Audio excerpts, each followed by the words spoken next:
Oke, baik. Selamat pagi. Assalamualaikum warahmatullahi wabarakatuh. Bertemu kembali di mata kuliah toksikologi klinik, pertemuan ke-8.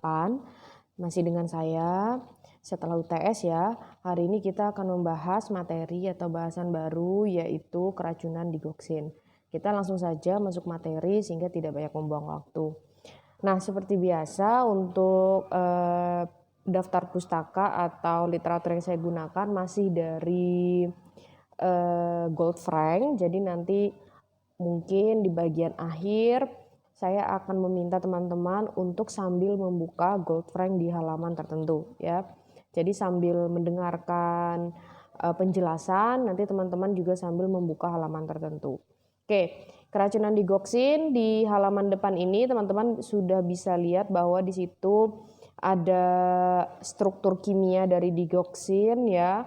Kemudian ada juga bentuk sediaan tablet yang biasanya digunakan di lapangan. Jadi untuk digoksin sendiri sebenarnya dia ada yang bentuknya tablet, ada yang bentuknya intravena atau injeksi. Gitu ya. Biasanya untuk yang tablet dia kekuatannya kecil sekali, sekitar 0,25 mg. Begitu. Nah, digoksin sendiri teman-teman pasti sudah hafal bahwa penggunaannya dia ini digunakan pada dua indikasi biasanya ya, yang berhubungan dengan kardiovaskular. Yang pertama dia biasanya digunakan untuk atrial fibrilasi dan yang kedua adalah untuk gagal jantung. Keduanya ini merupakan gangguan yang sama-sama letaknya di organ jantung ya. Atrial fibrilasi biasanya itu gangguannya adalah terdapat pada irama jantung, sedangkan kalau gagal jantung itu dia biasanya bermasalah pada pompa jantung. Nah, untuk farmakokinetikanya saya akan menyampaikan yang per oral karena memang dia banyak digunakan sebagai obat-obat maintenance atau pemeliharaan sehingga menggunakan yang per oral. Tapi teman-teman juga bisa nanti sambil melihat farmakokinetikanya yang bentuknya injeksi atau intravena. Digoksin ini punya BA yang lumayan bagus, sekitar 60-80%. Berarti dia ketersediaan hayatinya atau jumlah dan juga kecepatan digoksin dari mulai dia diminum, ditelan sampai dia siap untuk diedarkan ke seluruh tubuh itu ada sekitar 60-80%, which is good ya. Onsetnya itu sekitar 0,5 sampai 2 jam, jadi lumayan cepat gitu ya untuk sebuah ukuran tablet 0,5 jam atau 30 menit. Kemudian dia langsung bisa menimbulkan efek, itu bagus. Kemudian untuk efek maksimal bisa dicapai di 2 sampai 6 jam. Durasinya itu dia bisa sampai 3 sampai 4 hari. Kemudian ikatan proteinnya itu rendah sekitar 20-25% saja. VD-nya dia 6-7 liter per kilo. Jadi VD-nya itu masih lumayan tergolong kecil ya kalau 6-7 liter itu. Metabolismenya oleh hati seperti biasa hepatik, kemudian eliminasi, teman-teman bisa lihat di sini eliminasi dia ada di urin dan feses ya. Tapi yang terbesar presentasinya ada di urin sekitar 57-80% gitu ya. Kemudian T setengah atau half life-nya adalah 1-3 hari. Karena efek maksimalnya saja tadi 2-6 jam ya, maka T setengahnya juga tadi durasinya saja 3-4 hari, maka biasanya T setengahnya juga akan lebih panjang yaitu sekitar 1-3 hari. Kenapa kok kita penting membahas tentang farmakokinetikanya? Karena berangkat dari sinilah kita nanti mempelajari keracunannya dia itu atau toksikologinya itu, gitu ya. Jadi mungkin ketika nanti ada pasien keracunan digoksin, kita tanya kapan dia mulai minum digoksin ya. Kita bisa memperkirakan, oh sudah 2 hari yang lalu, oh berarti dia sudah mencapai T setengahnya, sudah mencapai half life-nya ya. Atau oh dia baru saja minum tadi pagi. Oke, berarti kalau tadi pagi mungkin sekarang dia belum mencapai T setengah, masih banyak kadar digoksinnya di dalam tubuhnya sehingga kita tindakan untuk keracunannya juga lebih berbeda dibanding yang sudah mencapai T setengah gitu ya. Jadi penting untuk mengetahui farmakokinetika karena berangkat dari sini kita akan menentukan langkah apa selanjutnya atau langkah penanganan keracunan yang dapat kita ambil gitu ya.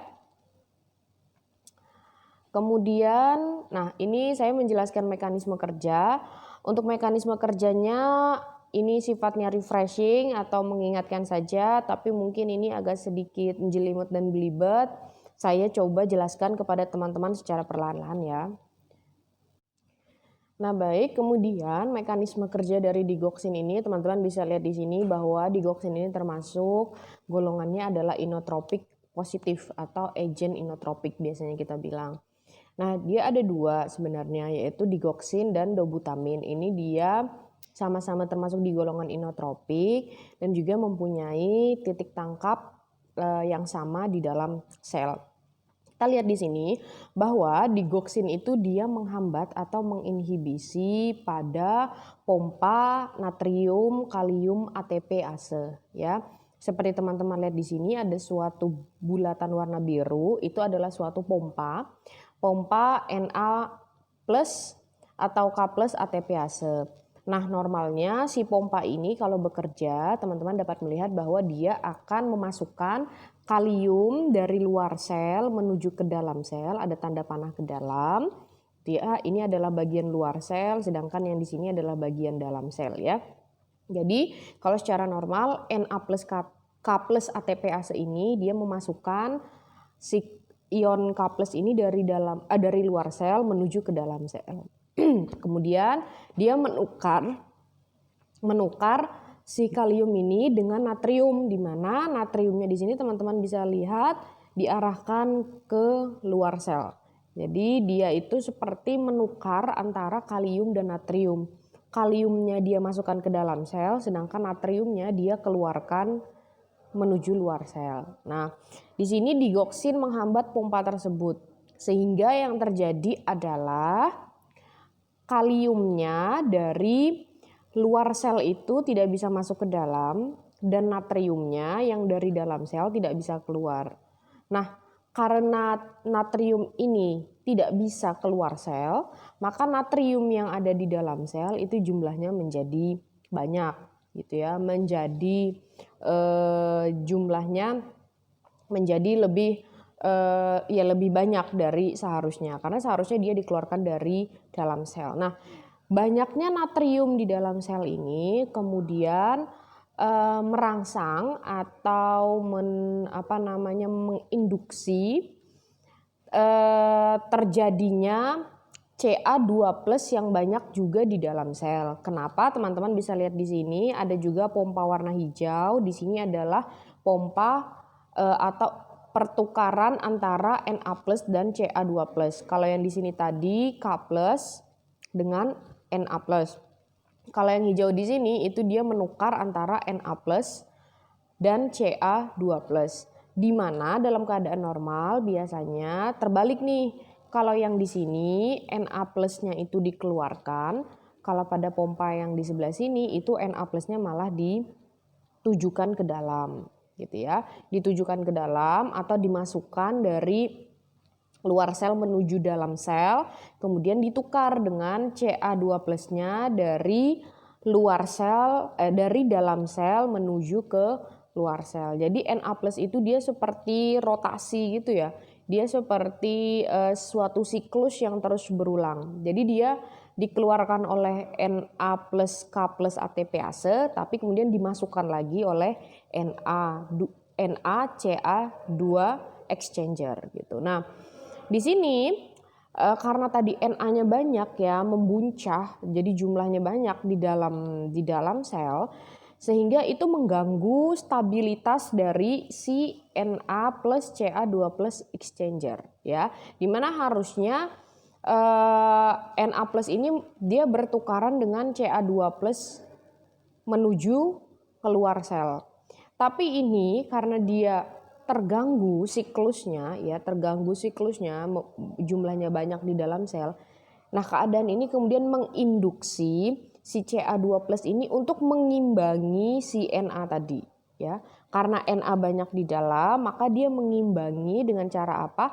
Ca2+-nya tidak dikeluarkan dari dalam sel menuju keluar. Jadi itu dia tidak dilakukan oleh si Ca2+. Dia nggak mau keluar, karena kalau dia keluar nanti Na-nya nggak stabil, di dalam dia banyak sendiri istilahnya gitu, sehingga si Ca2+ ini tadi dia mengimbangi banyaknya Na di dalam sel, dia akhirnya tidak keluar sel tapi dia lebih banyak atau diproduksi lebih masif di dalam sel gitu ya. Jadi dia tidak dikeluarkan tapi malah dimasukkan si Ca2+ tadi dari luar sel menuju ke dalam sel. Nah, Ca2+ yang membuncah ini atau yang banyak ini tadi dengan maksud mengimbangi Na tadi itu mengakibatkan suatu ini, teman-teman bisa lihat positif inotropic effect ya. Di sini dilihat ada Ca2+ yang banyak kemudian menuju panah ke sini ya. Terjadi suatu efek inotropik positif. Apa efek inotropik positif itu? Kita lihat tanda panahnya. Oh, ternyata dia meningkatkan kontraktilitas dari otot jantung atau dari miokard ya, karena pada heart failure kan jantungnya itu lemah untuk memompa, itu dia nggak punya tenaga, sehingga ketika ada Ca2+ ini dia meningkatkan kontraktilitas atau meningkatkan kerja si miokard ini atau otot jantung, sehingga jantungnya bisa memompa seperti biasanya. Nah, itu mekanisme kerja dari digoxin. Tapi ada juga satu, teman-teman harus lihat juga, karena kalium tadi di sini dia tidak bertukar ya, tidak bertukar dengan Na+ karena jalannya ditutup oleh si digoxin, maka biasanya yang terjadi adalah terdeteksinya hipokalemia ya. Hipokalemia kenapa? Karena si K+-nya tadi itu kan tidak bisa masuk ke dalam sel, dia hanya berada di luar sel. Nah, di luar sel ini si K+ tadi itu biasanya dia akan dibuang. Jadi banyak K+ di luar tapi dia dibuang oleh